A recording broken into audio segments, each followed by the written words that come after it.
Guess what, Lions? For as little as $5 a month, you can get access to exclusive bonus audio content and help this program grow by joining the Lions of Liberty Pride. To learn more, head over to lionsofliberty.com/support.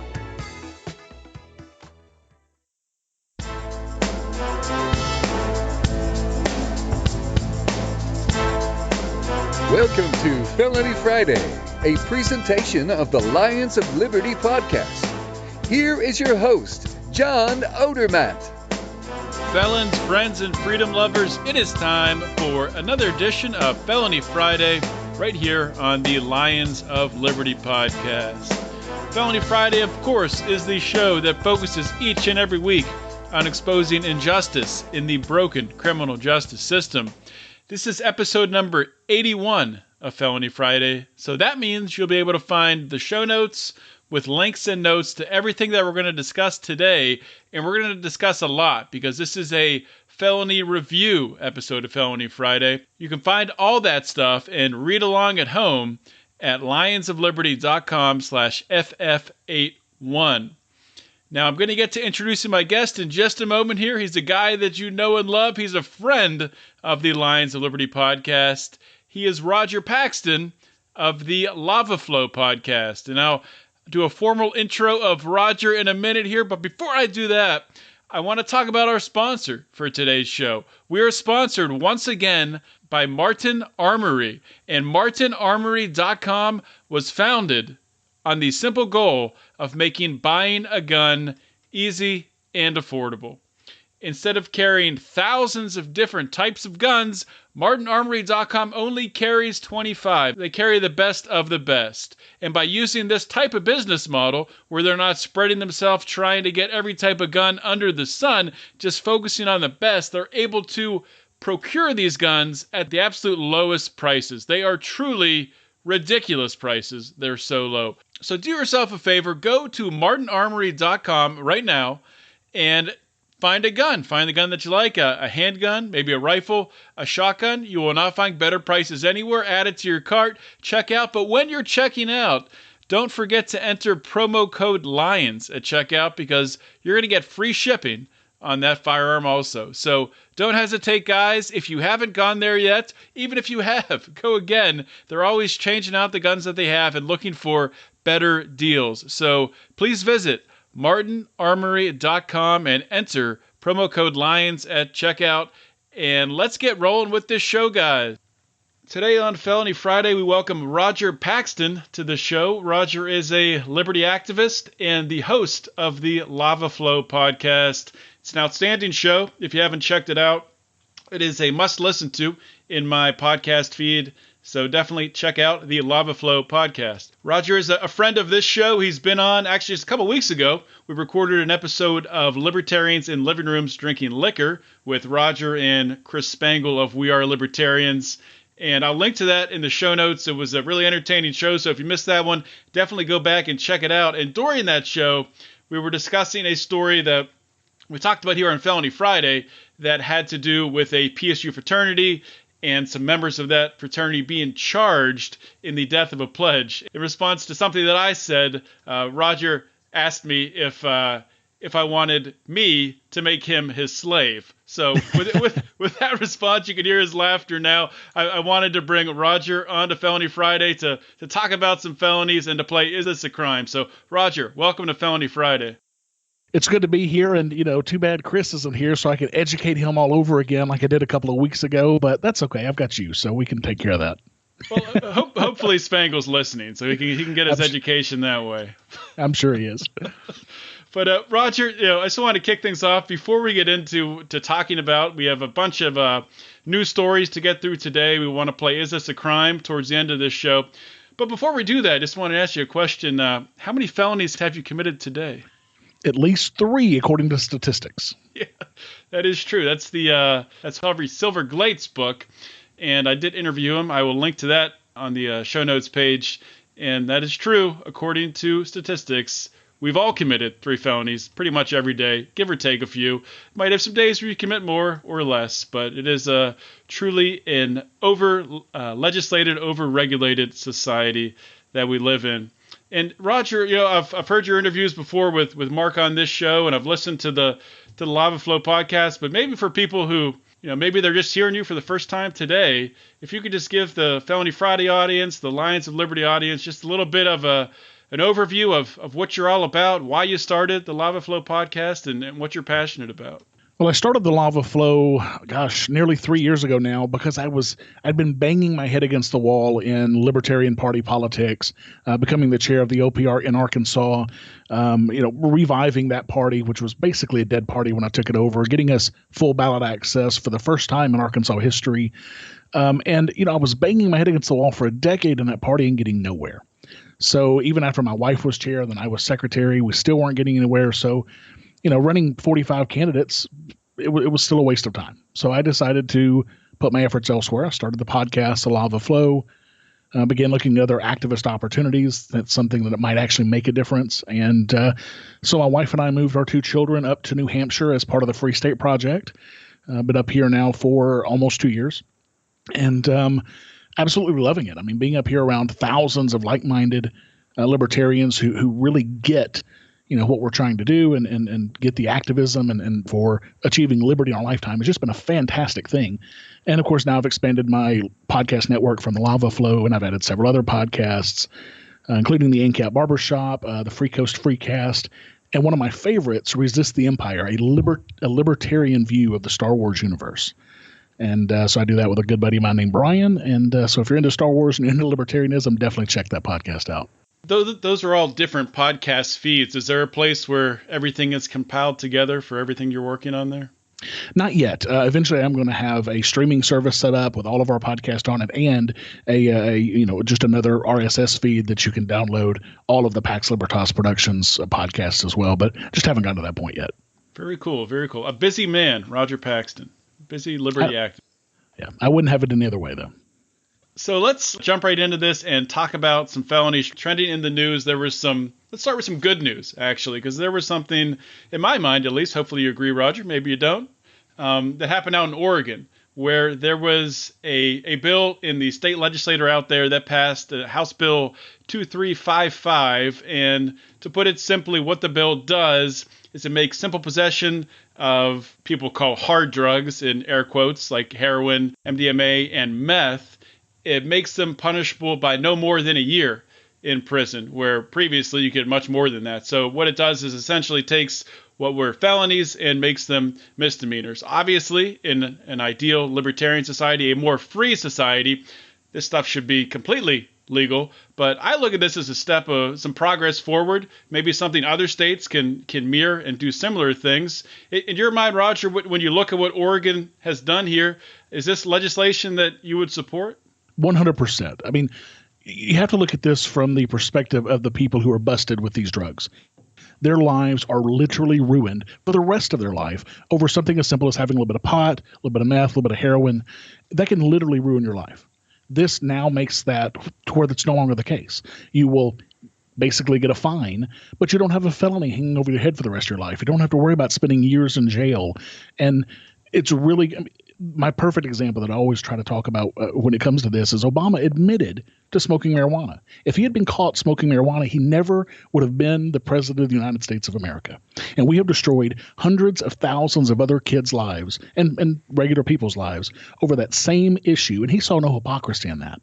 But bills like this are actually going to start rectifying that situation. And I support it 100%. Well, Bill Clinton admitted to smoking marijuana too, but he just didn't inhale. So right. Well, yeah, I believe that. But I mean, Barack Obama obviously has a lot of problems. There were many problems with his presidency. But one thing that you have to give him some credit for is he was good with, and I've talked about a lot on this show. I've brought on a lot of people who were granted clemency by Barack Obama, and he could have gone. I mean, he should have gone a lot farther. Like you said, these were things. He experimented with drugs and he was open about it, and then he didn't really campaign for changing drug laws, but he did, which is a good thing, get some people out of prison who were serving life sentences or very long sentences for some just ridiculous, just non-violent drug crimes that it's very, very minor stuff. I mean, obviously not even crimes at all in the minds of libertarians. No one should ever be given a life sentence for a nonviolent crime, period. I don't care what that crime is. If there's no violence involved, you should not be spending the rest of your life in prison. I would go one further, being, the anarchist that I am. If you haven't committed violence against someone else, you shouldn't spend a day in prison because you haven't aggressed against anybody else. But, I am an anarchist, so what do you expect? So if, I guess in an anarchist society, if somebody had committed fraud, then what would be your outline for restitution there? To me, fraud is violence because you have committed an act of aggression against another human being. Now, it's not violence in the frame of, okay, I've hit somebody, I've shot somebody. It's not violence in that frame, but it is violence from the perspective that you've harmed someone else. You've taken away from them. So I would lump that in with violence. But in a libertarian society, even for somebody who has committed a violent act, I don't necessarily think that we can put them in prison. I don't necessarily think that we can violently aggress against them at the time when they're no longer aggressing against someone else. I think that we can seek restitution from them. If they don't pay for that restitution, they can be shunned from society. Obviously not allowed to go to certain private to certain private property, that sort of thing. But and this goes to Bob Murphy and some of Murray Rothbard's writings. Chaos Theory would be the pamphlet I would check out by Robert Murphy on how do we really handle these situations if we don't want to aggress against other people.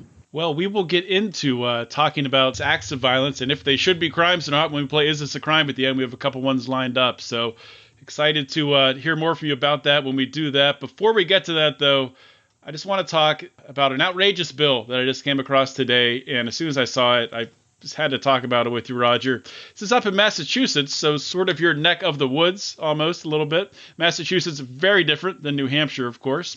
Right. But up in Massachusetts, there was a drug bill. There is a drug bill, has not been passed, that would send people to prison just for having a secretive compartment in their car, just for installing one. This bill was dreamed up by a Massachusetts Democratic state rep by the name of Stefan, I'm not sure which. Hey, he is a Democrat out of Fitchfield. And essentially what he's trying to do is make it a crime just for having a hidden compartment. And even for people who would maybe help you make this hidden compartment, that would also be a crime. And if you have even drug paraphernalia or even some cash or a gun in this hidden compartment, that would be a crime. Or the hidden compartment could even be completely empty and it would still be a crime, according to this bill. So I don't know if this will have legs. I don't know anything about the state legislator up there in Massachusetts. For all I know, this could be something that they'll be excited about and pass. I have my doubts, but Roger, what the hell is going on in Massachusetts? Massachusetts is a little bit insane, and we call them massholes from up here in New Hampshire. And we want them to come up to New Hampshire and spend all their tourism dollars, but please go back on Sunday after you visited for the weekend because we can't stand them.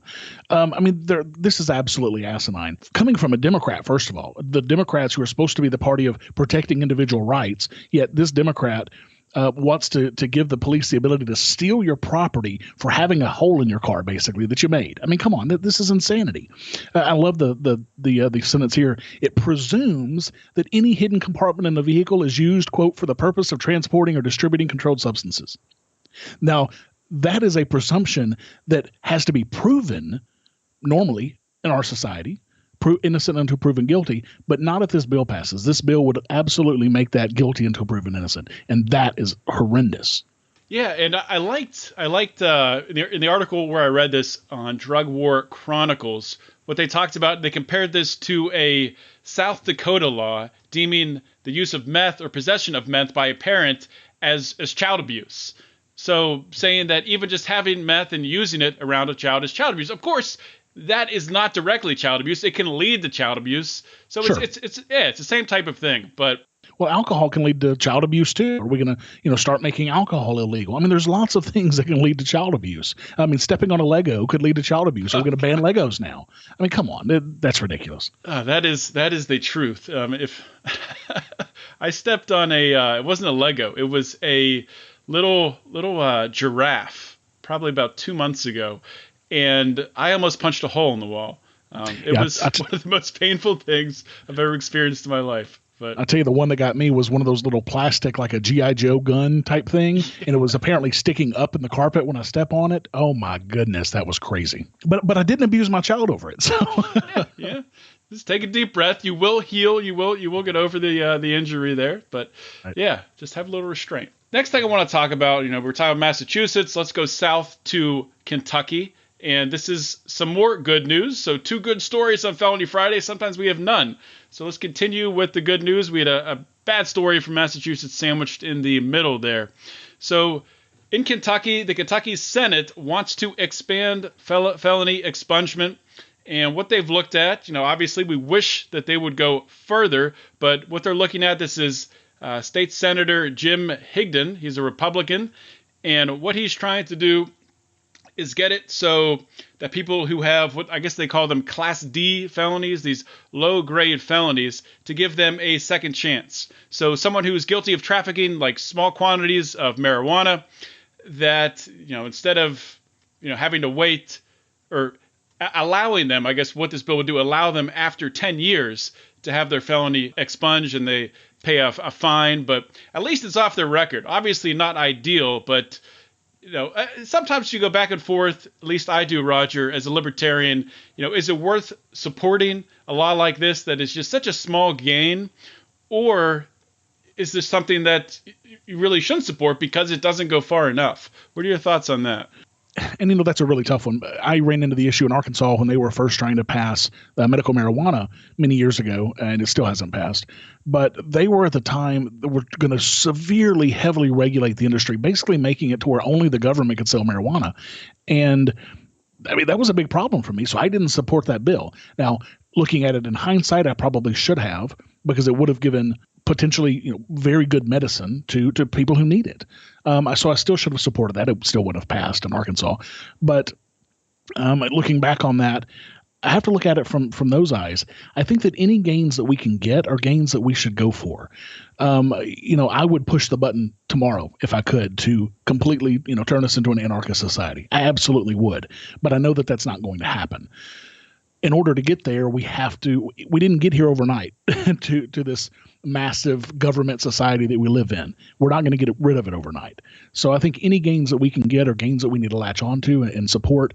Maybe not support, financially, maybe not go gung-ho with it and all of that, but at least give it some support. It's like, hey, yes, I think that this is a good idea. Should it go further? Absolutely. Again, it goes back to the other case. Should somebody who's committed a nonviolent crime be convicted of a felony? I don't think so. I absolutely don't. At the most, you should be able to give them a fine. Because basically what we're talking about here is people who sell drugs, people who are into prostitution, people who do these voluntary transactions that harm nobody else. There should never be a felony involved in that.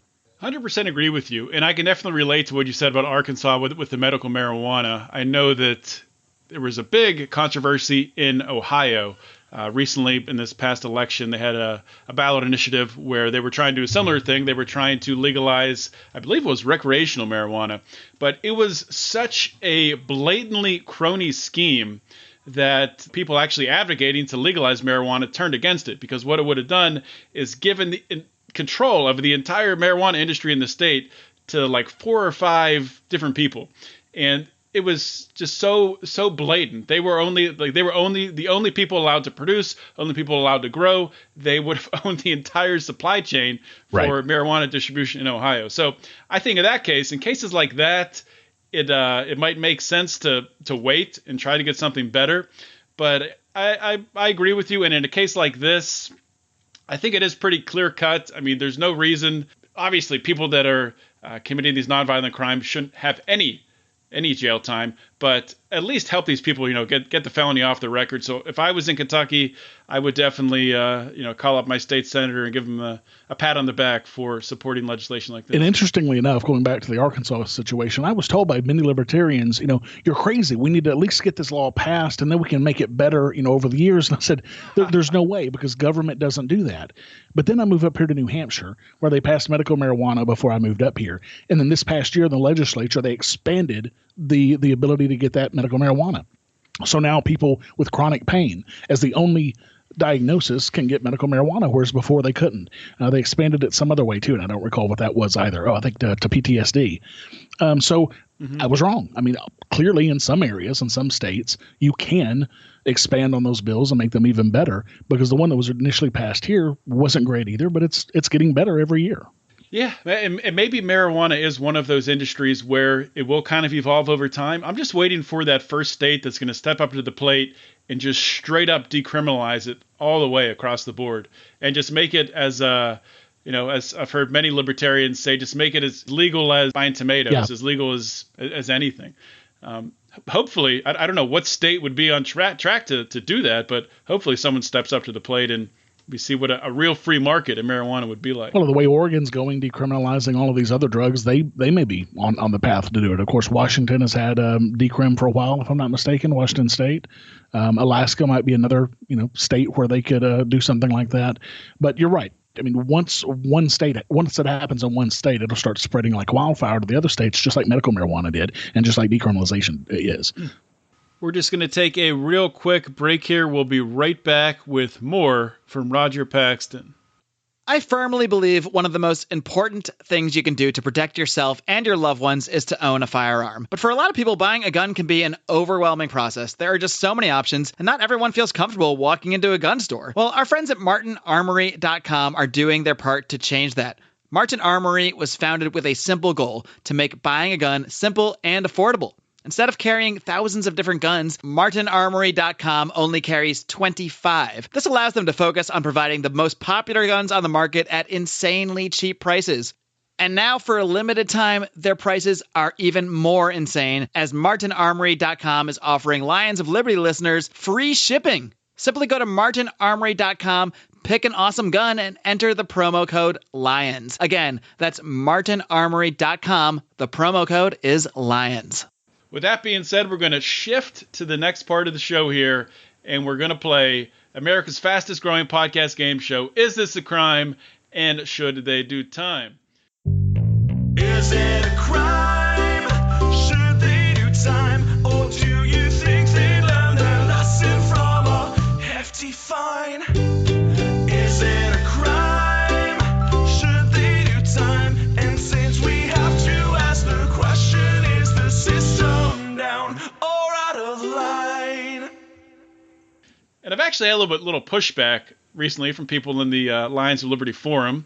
And if you're not a member of the Lions of Liberty forum, I don't know why you wouldn't be. It's so easy to join that you can just go to Facebook and punch Lions of Liberty forum in the search bar at the top. And as long as you are a real person with a real profile pic, we will most likely let you in. But I had some pushback that people saying that this isn't a game show because there's no scoring system and there's no winners. And my response was, I don't care. It's my show. It's a game show. Right. So I don't know. Well, you mentioned the Lions of Liberty forum. I'm living proof that they'll let anybody in because they let me in. So.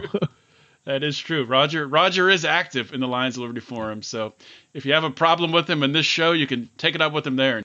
Anyway, let's move on here and talk about a disturbing case. And as we often talk about on Felony Friday, there's some difficult things to talk about, but that need to be talked about in these instances.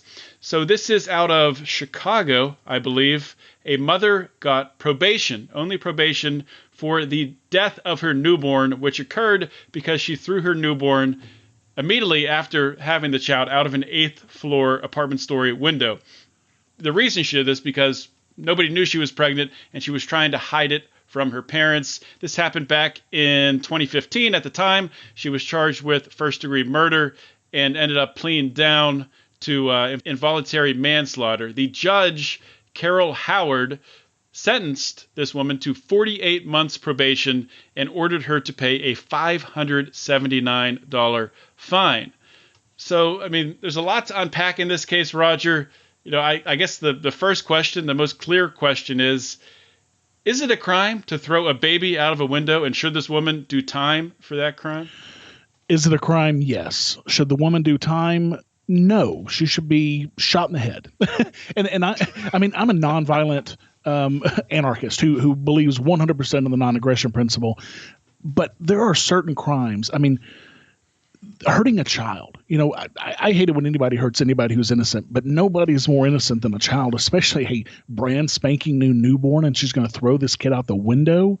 Now, of course, I would never go so far as to actually shoot the woman in the head, but it almost makes me wish I had been there at the time, because I think at the time that it were happening, I think that would have been a justifiable thing to do. Now, in retrospect, after it's over and, of course, she's, been captured or whatever for the crime, that brings up the question of restitution. Who does she pay restitution to? She's the mother of the child. Could she pay restitution to the father of the child, I guess? If we even know who the father is? That's a really tough one. I go back to libertarian writings on putting people in jail is also against the non-aggression principle. I tend to agree with that in a lot of cases, but in this situation, this one really, really hurts my heart, because I don't know how I would handle this if this were my child. No, I take that back. If this were my child, I know how I would handle it. There would be nothing in the world that would stop me from taking this woman's life. But looking at it from a more rational standpoint, an unbiased standpoint, boy, that's a tough one. Yeah, I think that's a really good point that you brought up, talking about it being justifiable at the time to shoot this woman in the face to stop her from throwing her child out the window. Right. I think that would be 100% justified. Sure. And we had a case a couple of weeks ago that we talked about here on Felony Friday, where there was a ex-husband that came back to his estranged wife's house who was giving her children a bath. And the father came in and was trying to drown the children in the bathtub. And a neighbor, I think there was someone else in the house that ran out, got a neighbor, and a neighbor came in and killed the husband. And in my mind, that's 100% justified. Absolutely. Saving those children's lives. So I definitely agree with you there. And I think clearly this is a crime. I think we're in agreement there. And it's just hard for me, when you see something like this, something so awful, and you see that in today's society where people are going to prison for, freaking selling, we just talked about it, selling drugs, selling marijuana, just these nonviolent crimes, or going to jail for years and years, several years, 10 years, a decade in prison for a nonviolent crime. And this woman for dropping a baby, her baby, newborn. No, she didn't drop out of a window. She didn't drop a baby. She threw the baby. Threw the baby. That is right. Oh, it's disgusting. And what, a $500 and some odd fine? Unbelievable.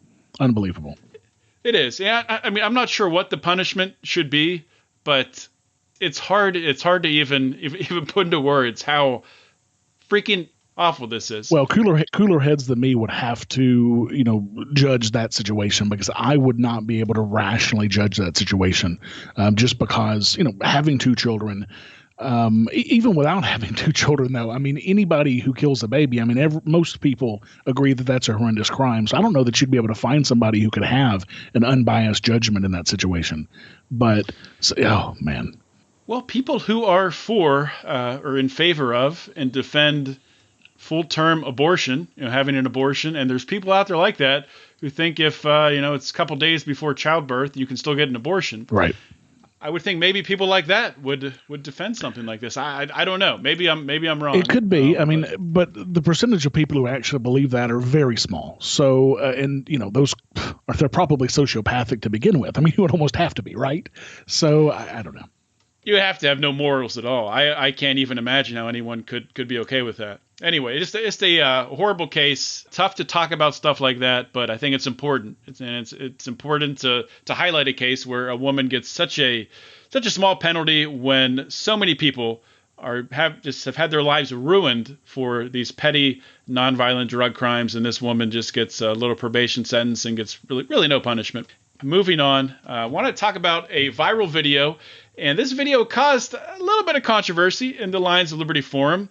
And it has recently been tagged on Facebook as showing graphic violence or gore, which I did not see that at all. I think it's pretty laughable that Facebook labeled it that way. I've seen much worse things on Facebook than this video. What the video is, pretty much to sum it up, and if you haven't seen it, I want to really suggest that you go to the show notes page and check this video out. Watch it for yourself. What it is a 15-year-old girl being detained by two two grocery store employees, loss prevention employees that have this girl in a headlock. They're grabbing her arms and sort of really just trying to get her back inside the store. And what she'd done is, apparently on the video, she tells the woman making the recording that she stole some candy from this store, and these two loss prevention employees continue to try to drag her back in the store, and she's flopping around, scraping her knees up, and people around watching this, there's a crowd that starts to gather that are just screaming obscenities at these two people, these two employees, these two loss prevention employees. The woman doing the recording is yelling that she's a lawyer. This is against the law for these people to detain her. So a lot to talk about here, Roger. I think the first angle to take at this, we don't need to talk about if it's a crime to steal candy. I think we can agree that it's a little, that's a small crime. But I think the main thing here is it a crime for these two store employees trying to prevent people from stealing from their store? Is it a crime for them to detain this 15-year-old girl? But John, they were just doing their job, which is a poor excuse. But my issue with this is I see both sides to this, because the girl committed aggression against the store. The store employs these two people to prevent that exact situation and to hopefully recover any damages in a situation like this. So technically they were doing their job. Now, was that job a crime? I don't know, because I think that if she had handed them the candy, at that point they have nothing that they can do to her, because she's given restitution for what she did. There was no harm, no foul, nothing, no problem. Obviously let her walk at that point. But if she's still trying to walk out while she has the stolen property, I believe that they have the moral right to try to gain that restitution. Yes, it's candy, but what kind of candy? Was it, $100 block of chocolate? I mean, we don't know the circumstances. We don't know how much candy. She's wearing tight clothing, so probably not a whole lot of candy. But either way, I think that the store has a right to try to get that restitution. Now, does that mean that they have the right to aggress as much as they were in this situation? I mean, they hurt her pretty good. They scratched her knee up pretty good. Well, I say they. Her knee got scratched up pretty good when they were trying to, to stop her from getting away. They obviously, grabbed her very violently, holding her arms behind her back. There was no, long-term physical damage, but still, I'm sure it was quite painful. Is that a little too much? Probably. It's not a situation that I would have put myself in, but at the same time, I'm not sure that I can fault the company for it. I'm not sure if I can fault the company for it either, but I think it's definitely a very poor PR move by the company. And, I don't know if this is something that they teach to go after people like this when they're, and like you said, maybe it was expensive candy. I don't know. I'm going on the assumption that it wasn't, that it was a candy bar or something. So maybe I'm wrong, but under the assumption that it is, or it was just a candy bar or something of very low value, it seems to me that it would make more sense to sort of just take that loss and accept it instead of causing this big scene right outside your store and have a crowd gather around. So in my mind, something like this, normally the market would just take care of it and not encourage this type of behavior. But I think it is in the right of the store if they want to go after every little piece of candy, every dollar that is stolen from them. It is their right. I don't necessarily think it's the best business. Right. I don't think that this is a case of assault where they've overstepped their bounds. I think maybe it was a stupid business decision. Yeah, I mean, if I were the owner of the store, I'd be horrified by the actions of these two employees and would probably consider, if not firing them, at least some sort of disciplinary action, because it did put the store in a bad light. Now, whether what they did is moral or not, I would say that they have the right to do it. But I still absolutely say that if I were the owner of that store, no way, no how would I want to put myself in that situation. Yeah, and one thing is clear also. These guys definitely take their jobs way too seriously. Yes, they do. The woman recording the video, asked for, told them they're not police officers. The one guy pulls out a badge that says loss prevention on it, right, and shows his handcuffs, actually holds them up. Right. But it's just incredible. But in their defense in that situation, as libertarians, we talk about private police, and that's, I guess, technically what these guys are. For their private police for that location. But you're right. I mean, they definitely have a much higher ego than their bodies can handle, because, waving around a loss prevention punching badge like you've got some authority and some power. Come on, get a life. Yeah. And I'll tell you what, if people find out that this grocery store, this chain goes after people for petty theft, all they have to do is send in someone to steal a candy bar. You distract those employees. Right. You can walk out with the TV, you walk out with the radio. Sure, absolutely. And that's actually not a bad idea.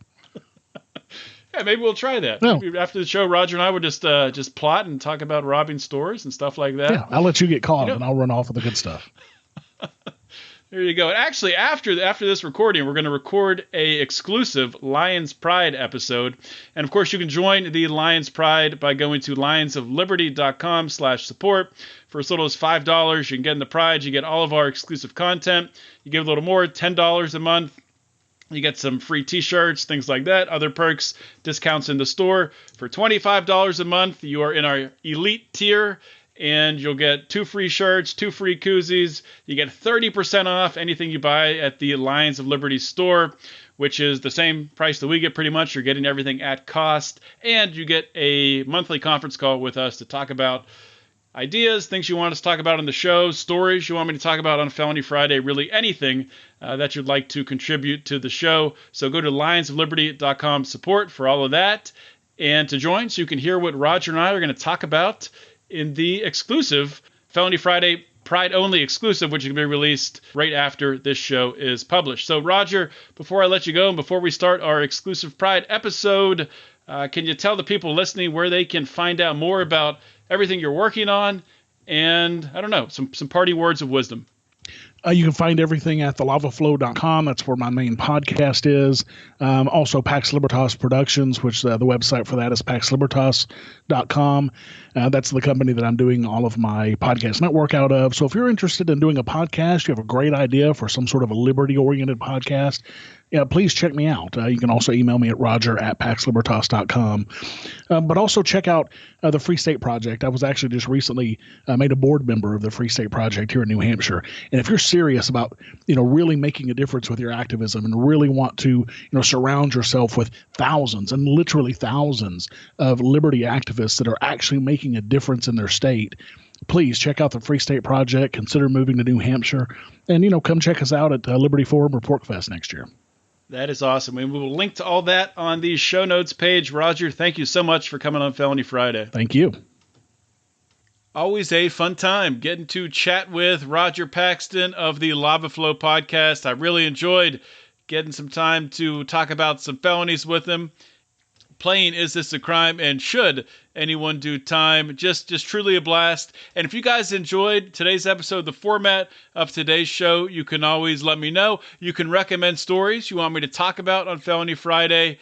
You can send that to felonyfriday@lionsofliberty.com. You can also reach out by joining the Lions of Liberty Forum. That's our private Facebook group. So you go on Facebook, in the search bar at the top, punch in Lions of Liberty Forum. And as long as you have a real profile picture with your real face on it and you have some friends, we will most likely let you in. So check out the Lions of Liberty Forum. And if you guys would like to hear more content like this from the Lions of Liberty, we do the 3 shows per week, every Monday with Mark Clare, Wednesday with Brian McWilliams, Electric Liberty Land, and Friday, this show right here. But in addition to that, we do have some exclusive content that we offer to our Lions Pride supporters. So in order to get access to that content, you need to contribute at least, at a minimum, $5 per month to join at our lowest tier. $5 per month will get you access to all of our exclusive audio. There was just some exclusive audio released earlier this week. The interview with Dave Smith, the Libertarians in Living Rooms Drinking Liquor, that was published on Monday in our podcast feed. There was an additional exclusive 15-20 minutes or so afterwards with Dave and Mark and Brian and Howie chatted a little bit longer, and it was a pretty interesting conversation. But if you're not a member of the Lions Pride, you didn't hear it. And in addition to that, after this show right here that you're listening right now, you can go listen to more with Rodger Paxton, because I just published an exclusive episode for Lions Pride members with Roger and I. Talk for a while, talk about some more felonies. The $5 donation level is the lowest level, actually, you can donate at. You can contribute more than that. You can give $10 or even $25 a month. $10, you're going to get more perks, a free T-shirt, $25 free, 2 free t-shirts and a free koozie. Plus you get 1 monthly conference call with us every month. There's a store discount where you get stuff at cost at that $25 level. $10 level, there's also a store discount, just not as much, and you also get the free t-shirt and koozie. Please consider joining the Pride so we can grow the show and reach a wider audience, guys. Just one more thing, and then I'll let you go. Please, if you haven't checked out the DonorSee app, if you haven't donated, or if you have, please, I want to encourage you again. We are still working with this group of libertarian podcasts and activists who are supporting different causes through DonorSee. And the cause we're supporting right now is in Uganda. And what it actually is, it is to rebuild a road that was washed out. A road to this facility that they're building for orphans, kids that really don't have a home, don't have a roof over their head, don't have a way to get food. They're building a facility for them there.